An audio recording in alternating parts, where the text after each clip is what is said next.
Sunshine State of Mind is easily my favorite record. Every CD that we've done so far has been a different style of record. We did our first CD, I feel like, was really guitar driven. Our second CD, we tried some new things and tried more of a spacey sounding record and tried like new instruments and stuff like that. And this record, we kind of built every track on an acoustic guitar. So the song started off, the demo of the song was an acoustic guitar, vocals, melody, all that stuff, and we would just add to it. So I think Sunshine State of Mind sounds like just kind of a steroided acoustic album, and I'm really excited about it because I love the acoustic guitar, and I love how it makes everything sound a little more intimate when fans are here, and I think our fans just really appreciate how we sound when we do, like, you know, stuff like this. So that's the record. It's still like our We the King style. It's upbeat, it's fun. There's like a lot of good like lyrical content in it, and I don't know, I'm really proud of where the band's come, and I'm proud of our fans for giving us the opportunity to record another record.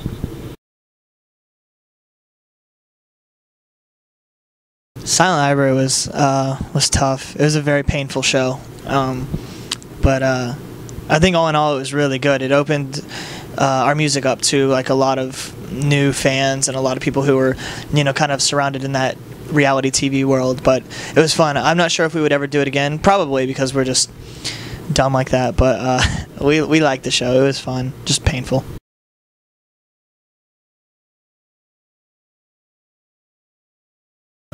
I was the middle child growing up in my family. I have an older sister and a younger brother, so school for me was just in and out of being in trouble, and if I wasn't suspended, I was in detention. If I wasn't in detention, I was in timeout. If I wasn't in timeout, I was in like lunch duty where I cleaned up the cafeteria or something like that. So I really didn't have good relationships with my teachers. Substitutes were my favorite because they didn't know my back history. They didn't know that I was like the troublemaker, so I was usually cool with every substitute teacher. And I wouldn't, you know, mess around in class. But life as a redhead growing up just in general is really funny because you just like, you get picked on a lot, and it's just how you want to take it. So like for me, I took it with a grain of salt. Everything anybody would say to me, I just kind of developed into like the class clown, where I would just use it as a comic relief thing. And I think it's really helped to build my character as a person just in life. And now that it's okay to be a redhead, I'm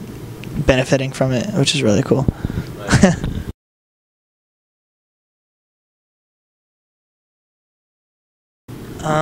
I don't know. We've kind of we've toured so much the past like 3 or 4 years that we've run out of tour pranks that are legal. So we started doing things that just ended up being really bad. I tried to do like a firework thing on stage, and I ended up lighting the lead singer of Power Space on fire. And he's okay. It was just like, it was like a quick scare type thing. Oh, actually, one of the bands we were on tour with, they went inside and played their set when they came out. We had spray painted their entire van Scooby-Doo colors, like in the Scooby-Doo colored van. And that was probably my favorite stunt because I love Scooby-Doo, and it was just, it was amazing to just paint somebody's entire vehicle. Like, I mean, they probably spent a lot of money on that vehicle, and we definitely upped the value of it. So they're welcome.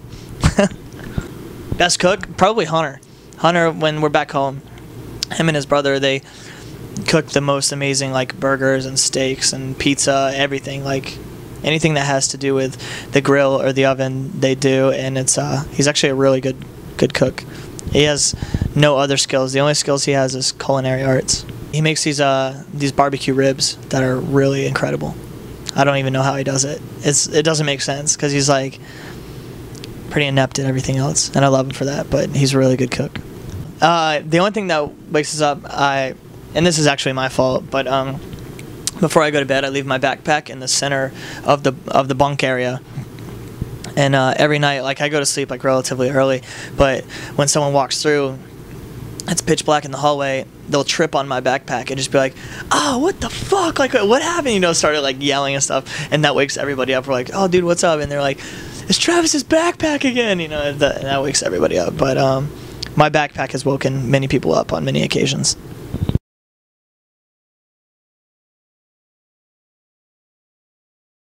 Yes, Shaun White. Yeah, all the time. Not by people at the shows or anything like that, but like if I'm walking around the city, it takes people a second. They're just like, nobody has red hair like that, so they have to be somebody, and like that registers in their head, and they're like, it's either Shaun White or that dude from We the Kings, and more times than none they'll say Shaun White. Actually, it was really funny. I was sitting in New York City. I was just like walking the streets, and I see these like three like high school like kids come up, and I hear them from far away. They're like, oh my gosh, dude, that looks like Travis from We the Kings. I'm like, oh, these like dudes are gonna come up and say hi. They get like 10 feet closer, and they're like, no, dude, that's not Travis. That's that snowboarder. That's Shaun White. And I was like, are you kidding me? Like, the closer you got, the more I looked like not myself. And then they got closer, and the third kid was like, dude, that's neither of them. That's neither of them. And then they walked right by me. And it was the craziest thing. Not only do I not look like myself, I don't look like Shaun White, and then I don't look like anybody. So it was a real self-realization moment where I have to figure out who I look like. Or a lot of people don't know how long we've known each other. I've known the rest of the guys since we were in elementary school, and our drummer had a rat tail, and and we, like, Hunter and I played t-ball together. Like, our families were friends, and I don't know, we kind of started the band just because we wanted to get girlfriends, and that's really the only reason. Like, I went to one of my favorite bands growing up was Blink-182 and Jimmy Eat World and Green Day, and I went to the Pop Disaster tour. It was like in 2002 or 1 or something like that, and I went home from that tour, and I called my best friends, like, which was Hunter, Danny, and Drew at the time, and I was just like, yo, guys, I have an idea of how we can get girlfriends. All we have to do is start a band. And we started a band the next day, and I don't know, the girlfriend thing didn't come for a while, but it was fun. And now we just have like this ultimate love for music, and wouldn't rather do anything else in the entire world than this.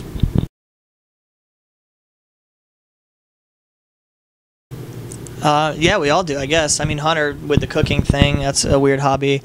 I ride FMX for Honda. Oh, didn't you hurt yourself that one time? I did, yeah. I broke my left leg. It's fixed now. Trying a trick, and then I tore my ACL. It's actually still torn. I haven't gotten it surgically repaired yet because I'm afraid, and I don't want it. Like, it's like a 4-month procedure where you have to be out for a really long time. And we're going to Australia, and we're going to South America coming up within the next couple months. So I didn't want to, ruin that, that chance of like a lifetime. So now I'm just kind of sucking it up and just going with the pain. But yeah, I've been trying this trick for a really long time that I want to call the Running Man, where you go off the jump and you get next to the dirt bike, you run in midair, and then get back on. And it hasn't happened yet. Hence both broken legs. Thank you to everybody who picks up Sunshine State of Mind. It's our new CD, and I'm really proud of it, and you should go listen to it. And if you like it, then let me know on Twitter or something. I don't know. Let me know. Or you could come to a show and say, hey, Travis, I really like your CD. Hey, what's up? This is Travis Clark from We the Kings, and you're watching CommonRevolt.com.